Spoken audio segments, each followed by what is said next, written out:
Bismillah. Assalamualaikum warahmatullahi wabarakatuh. Waalaikumsalam warahmatullahi wabarakatuh. Alhamdulillahi rabbil alamin hamdan katsiran tayyiban mubarakan fih kama yuhibbu rabbuna wa yardah. Wa shalli wa sallim ala nabiyyina Muhammadin sallallahu alaihi wasallam wa ala alihi wa ashabihi ajma'in, amma ba'du. Baik, yang sama-sama kita hormati dan kita muliakan Ustadz Azki selaku dosen pengampu mata kuliah kita pada siang hari ini. Kemudian teman-teman semua juga yang saya banggakan, perkenalkan kami dari kelompok 2 yang beranggotakan saya sendiri, Ananda Sejovansa, kemudian ada rekan saya Lutfiah Mutmainah, dan yang terakhir ada Husniana Mahdaulay. Dan kali ini kita akan membahas mengenai analisis wacana media bahasa Arab.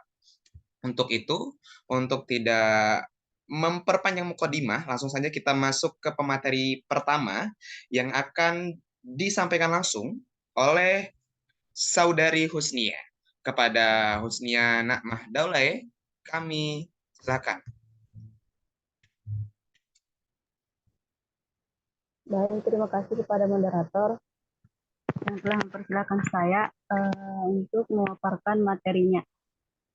Nah, di sini saya akan menjelaskan tentang pengertian wacana media Arab.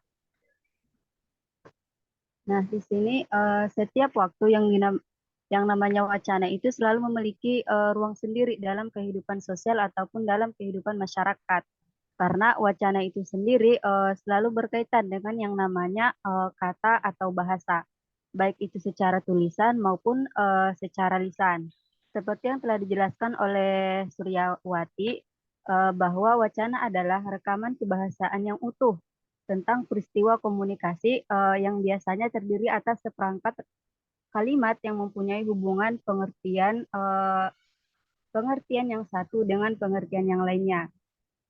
Komunikasi ini dapat menggunakan bahasa lisan dan dapat pula sebagai menggunakan bahasa tulisan. Kemudian yang dijelaskan oleh Sobur juga bahwa wacana adalah rangkaian ujaran ataupun tuturan yang menggunakan suatu hal atau suatu subjek yang disajikan secara teratur, sistematis dalam suatu kesatuan yang koheren. Selanjutnya,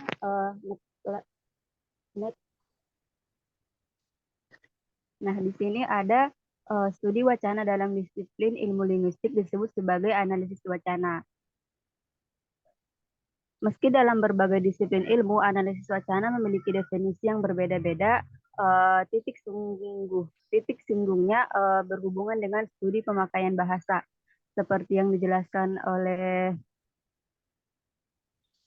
Humaira bahwa bahasa mempunyai peranan penting dalam keberlangsungan komunikasi. Berbahasa tidak hanya sebatas berbicara saja, melainkan ada makna-makna tertentu yang ingin disampaikan. Hal ini juga berlangsung pada media yang melalui teks tulis yang memiliki kepentingan tertentu dalam memproduksi wacana tersebut. Selanjutnya, analisis wacana juga merupakan analisis unit linguistik terhadap penggunaan bahasa lisan maupun bahasa tulis yang melibatkan orang yang menyampaikan pesan tersebut dengan penerima pesan dalam tindakan komunikasi. Analisis wacana bertujuan untuk mengetahui adanya pola-pola ataupun tatanan yang diekspresikan oleh suatu teks ataupun suatu bacaan, interpretasi satu unit interpretasi satu unit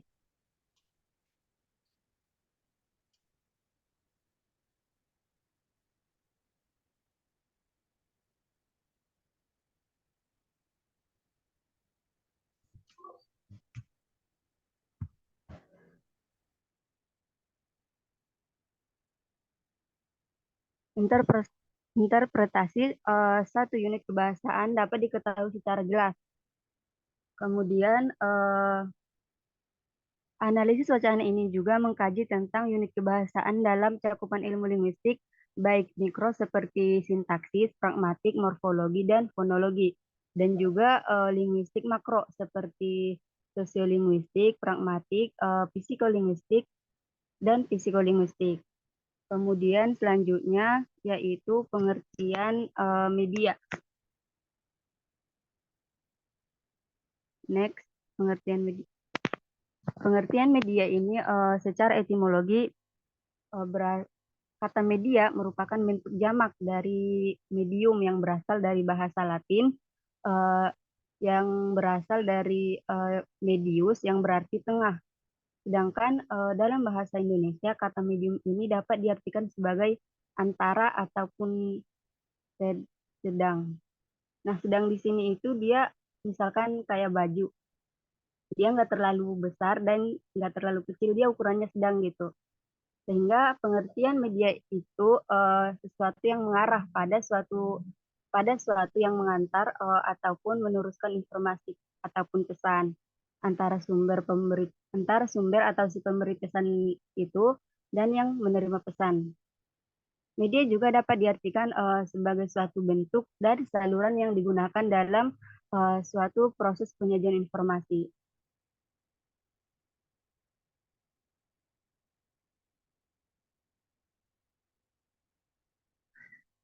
Selanjutnya, next. Nah, maka dapat disimpulkan bahwa analisis analisis wacana media Arab ini dapat diartikan sebagai sebuah cabang ilmu yang mempelajari sebuah rangkaian ujaran mengenai suatu peristiwa yang tersampaikan melalui segala sesuatu yang dapat menyampaikan pesan dengan baik dan dapat diterima pesan tersebut oleh si pendengar ataupun si pembaca. Cukup sekian yang dapat saya sampaikan. Saya kembalikan kepada moderator. Baik, terima kasih kepada Saudari Husnia. Selanjutnya kita lanjut ke materi kedua, yakni kepada Saudari Lutfia Mutmainah. Saya persilakan. Baik, terima kasih kepada moderator yang telah memberikan saya waktu untuk memaparkan materi tentang metode analisis wacana dalam konteks media Arab. Nah, itu ada terbagi menjadi 4. Yang pertama ini pengumpulan data. Nah, pengumpulan data ini bisa dilakukan dengan banyak cara. Contohnya itu mengakses situs berita bahasa Arab online seperti Al Jazeera, atau bisa melalui media massa berbahasa Arab. Lalu yang kedua ini menerjemahkan data yang masih bahasa Arab ke dalam bahasa Indonesia ini bisa menggunakan teknik pengelodan, yaitu teknik penerjemahan yang menggunakan literasi kritis yang diperoleh dari pengalaman. Nah, lalu yang ketiga ini ada menganalisis data. Bisa menggunakan metode analisis dari Norman Perkloog, di mana ini adanya kausalitas dari praktek sosial serta korelasinya dengan struktur sosial budaya dalam suatu wacana. Lalu yang keempat ini menyajikan data dengan penyajian formal. Nah, penyajian formal adalah data ini disajikan berupa kata-kata yang udah biasa gitu. Lalu next.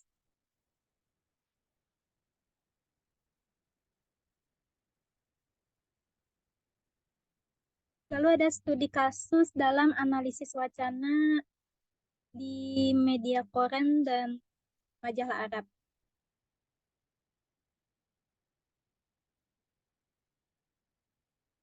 Publikasi pertama ini membuat berita dalam koran ditulis oleh orang Arab, yaitu Jurnal Al-Iraq. Ditulis menggunakan bahasa Arab dan Turki pada tahun 1816. Lalu diikuti oleh Kairo tahun 1820. Lalu selanjutnya ada Aljazair itu pada tahun 1947. Lalu ada Beirut pada tahun 1858. ada Tunis, Damaskus, dan Tripoli Libya pada tahun 1860, San'an pada tahun 1879, Casablanca pada tahun 1889, dan Makkah pada tahun 1908. Nah, lalu terdapat perbedaan antar negara Arab dengan penggunaan struktur media cetaknya. Ada 4. Yang pertama ini, bagian besar media cetak ini berada pada basis ekonomi lemah karena sedikitnya penjualan yang disebabkan kecilnya populasi yang melek huruf karena terbatas di banyak tempat. Dan juga pendapatannya ini terbatas. Lalu yang kedua ini cenderung terikat dengan politik. Khususnya ini ketika Perang Dunia Kedua, banyak partai di negara Arab yang berusaha menyebarkan pandangan melalui persnya. Partai politik Arab ini, surat kabar partai ini masih ada gitu di negara Arab itu, meski banyak dari surat kabar itu memiliki sirkulasi mingguan yang relatif kecil. Lalu yang ketiga ini, surat kabar ini cenderung memuat konten budaya yang tidak berkaitan dengan dunia jurnalistik. Konten budaya kan biasanya menerbitkan cerita pendek, puisi, dan novel berseri. Lalu kalau misalkan jurnalis ini termasuk kebiasaan pemberitaan yang agresif dan penyajian berita ini objektif, nggak memihak. Yang keempat ini ada struktur media cetak bahasa Arab ini cenderung terfragmentasi. Sebagian besar ini pembaca surat kabar itu terbatas pada negara asalnya ini surat kabar. Banyak memiliki audiens yang kecil dan terspesialisasi. Kebanyakan ini surat kabar ini diterbitkan di 1 atau 2 kota setiap negaranya karena konsentrasi pembaca ini yang melek huruf ini jadi hambatan dari distribusi. Next. Lalu ada kategori media Arab untuk tujuan analisis. Yang pertama ini ada pers mobilisasi. Berada dalam kendali penguasa tidak pernah menerbitkan berita kritik terhadap pemerintah, sebagaimana pers Irak pada masa rezim Saddam Hussein.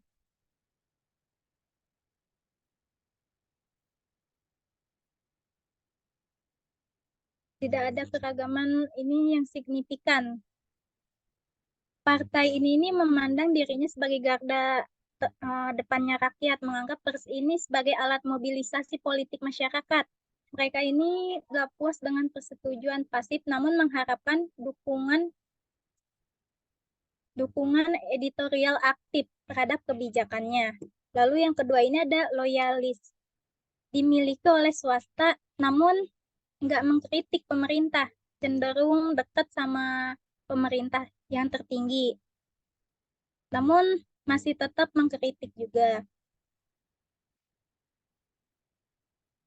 Mereka ini menghindari kritik karena pimpinan puncaknya. Meskipun ini mereka mengeluhkan pelemahan birokrasi pemerintah dan sesekali melontarkan kritik ringan terhadap menteri pemerintahannya.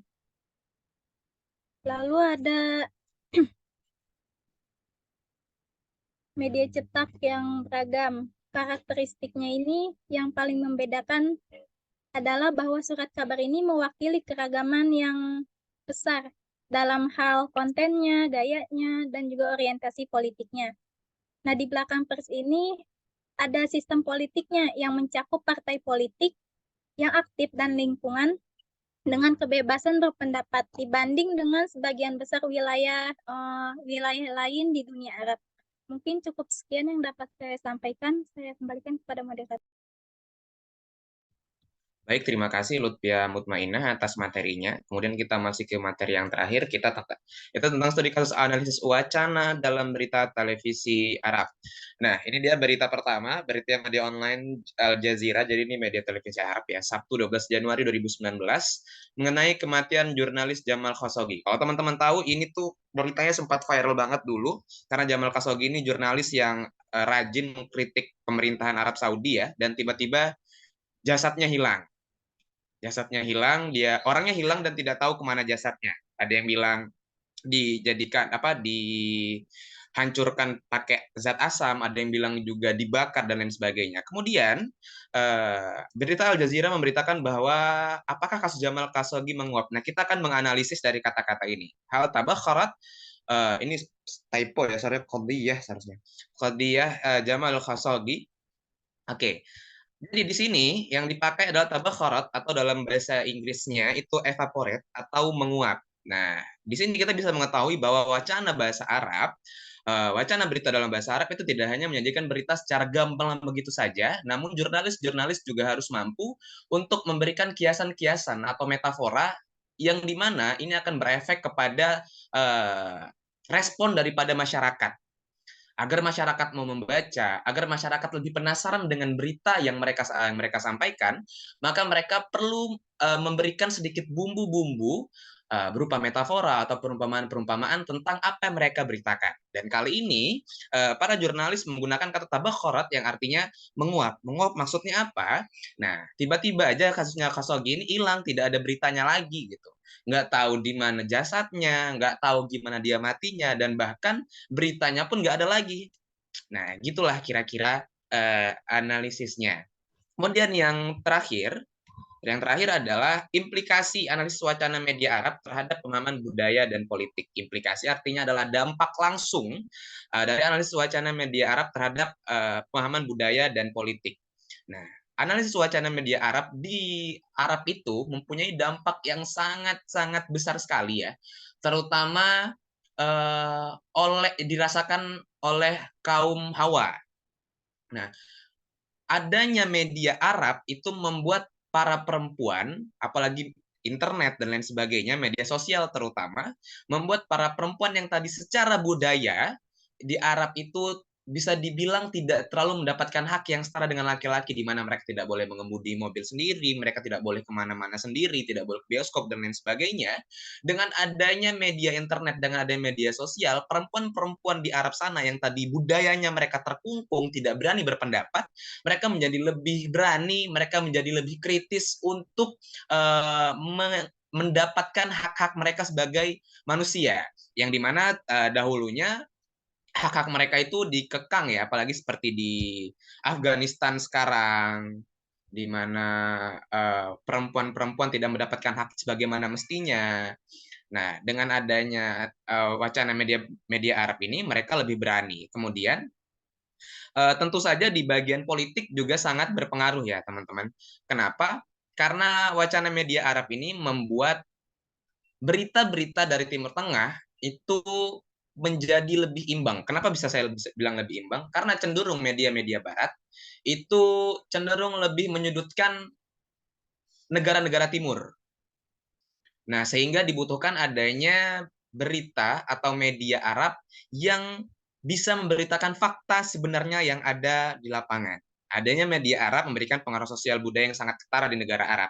Perempuan menjadi lebih lantang bersuara akan hak-haknya dan membuat pemerintah mengeluarkan kebijakan-kebijakan yang tidak biasa jika kalau dipandang dari sudut pandang sosial budaya negara Arab sebelumnya.